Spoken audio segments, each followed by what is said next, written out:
So first, you need to download the app PICSART. After you download the app, i-click lang yung violet pink sa baba with positive sign.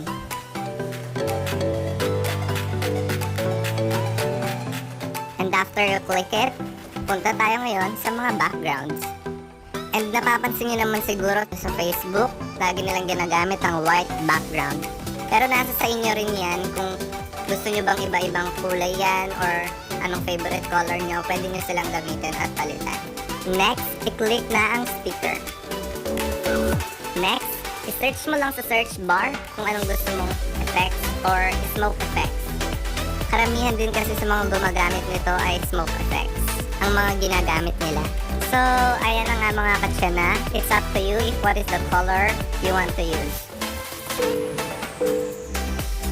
After you click it, the effect that you chose, pwede mo siyang i-adjust at it's up to you kung paano kalaki or kaliit yung effect na ikakabit mo.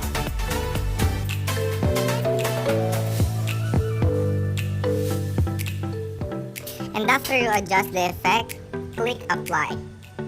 After clicking apply, let us click the add photo. And now we're going to choose the photo that you wanted to edit.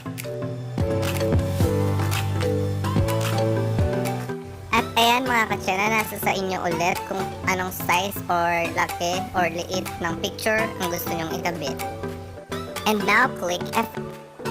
At ayan mga katsena, maraming choices sa baba kung anong mga effects ang gusto nyong gawin sa inyong mga pictures, kung ano nga bang bagay dito at hindi. Nasa sa inyo na yan mga katsena. At ayan mga katsena, napili ko na nga yung fit effect para sa aking picture. At nasa sa inyo mga katsena kung gaano nyo bibigyan ng filter amount ang inyong picture. So ang next natin gagawin mga katsena ay pindutin lang natin ang cutout sa baba. At i-click lang ang man sign sa ibaba.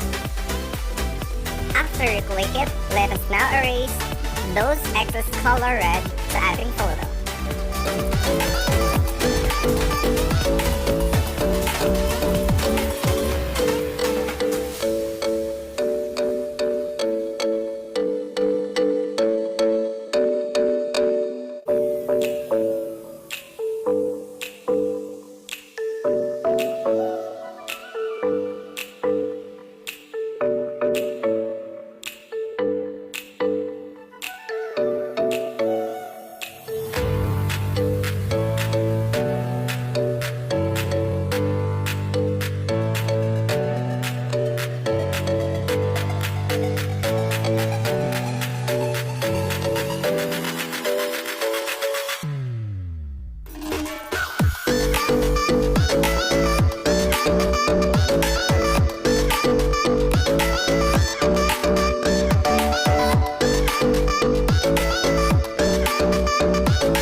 Erasing those excess red colors, let us now click save.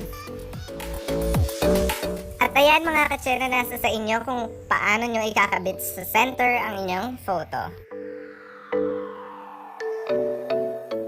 After you adjust the photo, click apply. And now, let us put the melting ice cream effect. You can also search the melting ice cream effect to the stickers. At ayan mga katsena, I already saved the melting ice cream effect to my gallery. At ayan mga katsena, nasa sa inyo kung paano nyo ipapantay ang melting ice cream effect sa inyong photo. And now let us blend the melting ice cream effect by clicking the blend button below. And click lighten.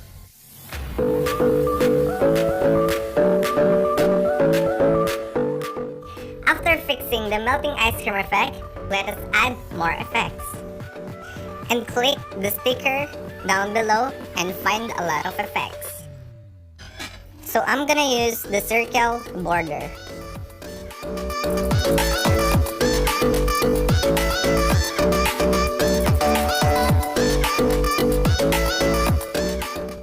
And now, let us adjust the circle border to the photo.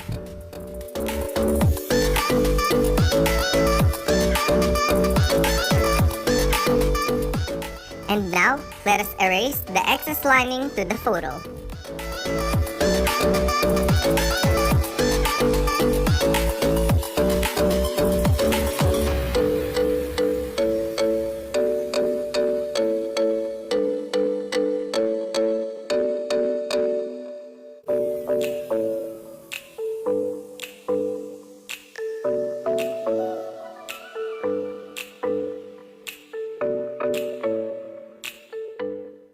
And that's it mga katsena.